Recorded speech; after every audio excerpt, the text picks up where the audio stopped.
పేద బడుగు బలహీన వర్గాల సంక్షేమం కోసం కాంగ్రెస్ ప్రభుత్వం పనిచేస్తుందని Hyderabad Congress party assembly incharge Kandi Srinivasa Reddy అన్నారు. పేదల వైద్య ఖర్చుల నిమిత్తం ముఖ్యమంత్రి సహాయక నిధి నుంచి వచ్చిన చెక్కులను ఆయన బుధవారం తన క్యాంపు కార్యాలయంలో అందించారు. మొత్తం వచ్చిన 14 సీఎంఆర్ఎఫ్ చెక్కులలో 2 చెక్కులను ఇక్కడ అందజేస్తున్నామని, మిగతావి వారి నివాసాలకు వెళ్లి అందిస్తామని ఆయన తెలిపారు.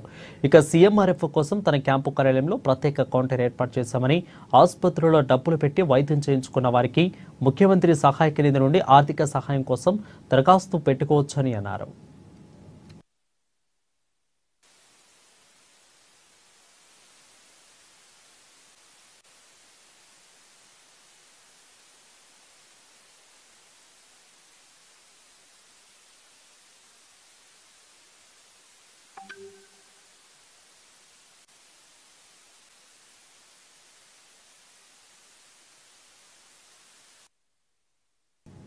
సమాజంలో కులవర్గ వర్ణ వివక్షను రూపుమాపడం కోసం కృషి చేసిన మహనీయుడు మహాత్మా బసవేశ్వరుని జిల్లా Adilabad Congress party assembly incharge Kandi Srinivasa Reddy అన్నారు.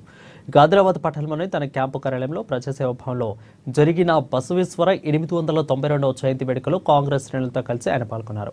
బసవేశ్వరుడి చిత్రపటానికి పూలమాలలు వేసి నివాళులర్పించారు. సమాజంలో స్త్రీ పురుషులిద్దరూ కూడా సమానమేనని అన్న భావనను ప్రజల్లోకి తీసుకెళ్లి సమాజ స్థాపన కోసం కృషి చేసిన మహనీయుడు బసవేశ్వరుడని కొనియాడారు. సాంఘిక సాంస్కృతిక సంఘ సంస్కర్తగా ఆయన చరిత్రలో చిరస్థాయిగా నిలిచి ఉంటారని అన్నారు.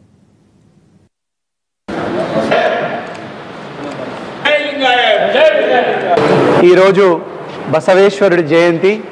900 సంవత్సరాల కిందటనే ప్రజాస్వామ్యం అంటే ఎట్లా ఉండాలా, సామాజిక సంస్కరణలు, కులతత్వం మీద ఎన్నో బోధనలు చేసినటువంటి బసవేశ్వరుడు ఒక లింగాయత్ సమాజానికే కాదు, యావత్ భారతదేశానికి కూడా గొప్ప స్ఫూర్తినిచ్చినటువంటి వ్యక్తి బసవేశ్వరుడు.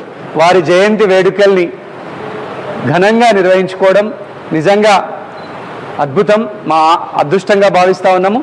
బసవేశ్వరుడి యొక్క ఆలోచనల్ని, ఆకాంక్షల్ని, బసవేశ్వరుడి యొక్క స్ఫూర్తిని భవిష్యత్ తరాలకు అందించే విధంగా కాంగ్రెస్ పార్టీ మేమంతా కూడా కష్టపడతామని ఈ సందర్భంగా తెలియజేస్తా ఉన్నాము.